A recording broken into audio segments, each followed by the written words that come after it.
Operation সিঁদুর প্রসঙ্গে সর্বদলীয় প্রতিনিধিদলের সঙ্গে দেখা করবেন প্রধানমন্ত্রী। কবে হবে বৈঠক? এবার একটি বড় আপডেট সামনে এসেছে।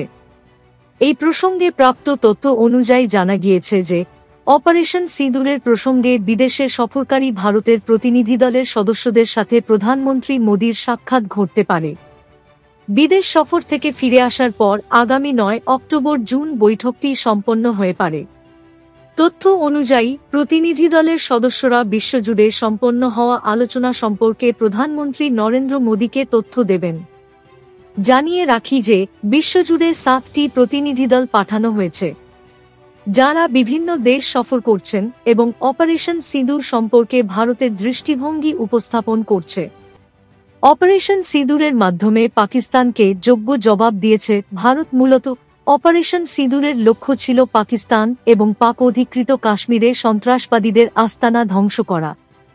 গত 22 এপ্রিল পাহেলগাঁওতে ভয়াবহ জঙ্গি হামলার জবাবে এই অভিযান সম্পন্ন করে ভারত ইন্ডিয়া, যেখানে 26 জন প্রাণ হারান, যাদের মধ্যে অধিকাংশজনই ছিলেন পর্যটক। এমতাবস্থায় অপারেশন সিঁদুরের পর কেন্দ্রীয় সরকার বিশ্বব্যাপী নিজের অবস্থান স্পষ্ট করতে এবং পাক মদতপুষ্ট সন্ত্রাসবাদের আসল সত্য উন্মোচন করতে সর্বদলীয় প্রতিনিধিদল পাঠানোর সিদ্ধান্ত নিয়েছিল। জানিয়ে রাখি যে পহেলগাঁও হামলার পরিপ্রেক্ষিতে যোগ্য জবাব নিতে ভারত গত 7 মে অপারেশন সিঁদুর শুরু করে। ওই অভিযানে ভারত পাকিস্তানে এবং পাক অধিকৃত কাশ্মীরে থাকা জঙ্গিদের 9টি আস্তানা ধ্বংস করে দেয়। ভারতের এই আক্রমণে 100 জনেরও বেশি জঙ্গি খতম হয়। এদিকে ভারতের এই প্রত্যাঘাতের পর পাকিস্তান ভারতে হামলার করার চেষ্টা করে। বাংলাদেশের নোট থেকে সরল বঙ্গবন্ধুর ছবি যুক্ত হল মন্দির। হিন্দুদের খুশি করতেই বড় চাল ইউনূসের। পাকিস্তানকে যোগ্য জবাব দিয়েছে ভারত। তবে পাকিস্তান ভারতে হামলার চেষ্টা করলেও ভারত উপযুক্ত জবাব দিয়েছে। ভারত পাকিস্তানের প্রতিটি আক্রমণ নস্যাৎ করে দিয়েছে। শুধু তাই নয়, ভারতের পাল্টা আক্রমণের ভয়ে পাকিস্তান যুদ্ধবিরতির কথা বলে। গত 10 মে পাকিস্তানের ডিজিএমও ভারতের ডিজিএমওর সাথে কথা বলেন এবং যুদ্ধবিরতি নিয়ে আলোচনা হয়।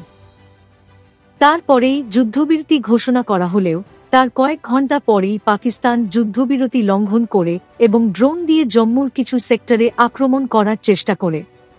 ভারত সেই চেষ্টাও ব্যর্থ করে দেয়। 2025-এর ফাইনাল বৃষ্টিতে ভেস্তে গেলে শিরোপা জিতবে কোন দল? জানুন নিয়ম সর্বদলীয় প্রতিনিধিদলের উদ্দেশ্য। জানিয়ে রাখি যে সর্বদলীয় প্রতিনিধিদলের মূল উদ্দেশ্য হল বিশ্বের সামনে ভারতের পক্ষ জোরালোভাবে উপস্থাপন করা এবং পাকিস্তানের মদতপুষ্ট সন্ত্রাসবাদের আসল ছবি উন্মোচন করা। এছাড়াও সন্ত্রাসবাদের বিরুদ্ধে ভারতের জিরো টলারেন্স নীতি হিসেবে অপারেশন সিঁদুরকে উপস্থাপিত করার পাশাপাশি আন্তর্জাতিক সম্প্রদায়ের কাছে এটা তুলে ধরা যে ভারতের পদক্ষেপগুলি ভারসাম্যপূর্ণ, সুনির্দিষ্ট এবং অসম্প্রসারণবাদী ছিল, যেখানে কেবল জঙ্গি ঘাঁটিগুলিকে টার্গেট করা হয়।